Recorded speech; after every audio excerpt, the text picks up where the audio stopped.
First, fast, accurate. You're watching WSBT-22 News at 5:30. A little less than 2 hours ago, Pope Francis arrived in the U.S. for his first visit. He'll make appearances, deliver speeches, and celebrate Mass in Washington, New York City, and Philadelphia during his 6-day trip. His speech to a joint session of Congress will be the first ever for a pope. Francis will also speak at the United Nations later this week. Even though Pope Francis isn't going to be anywhere near South Bend during his visit, a lot of Catholics here are still very excited about this. WSBT 22's Patrick Roth joins us now. And Patrick, a visit like this doesn't happen very often. That's right, Jennifer. There have only been 4 popes to ever come to the United States, and it's been almost 8 years since the last time a pope was here. Now, a visit like this is always a big deal to Catholics. Something about this pope in particular that makes it even more special. Even though Pope Francis touched down more than 600 miles away just a short time ago. And there's one word that describes how Catholics here feel.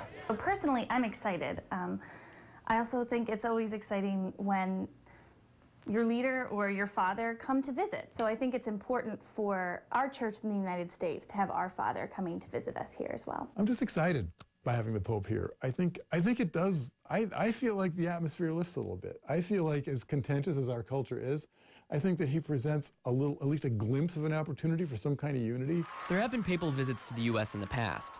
Paige O'Brien saw Pope Benedict XVI in 2008, but she says there's something different about this visit. With Benedict, a lot of his teachings were so philosophical, and so with that, it was, these are the teachings, this is what the church says, but Pope Francis puts that into action. One thing about Pope Francis is he communicates by gesture and he communicates by style.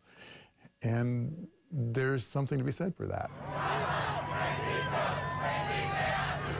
And it's with that style that Pope Francis has been able to generate such excitement among Catholics here, even though he might be hundreds of miles away. That the leader of this church, the leader of my church, is looking at me and saying, but I care enough about your story as an American church to be here.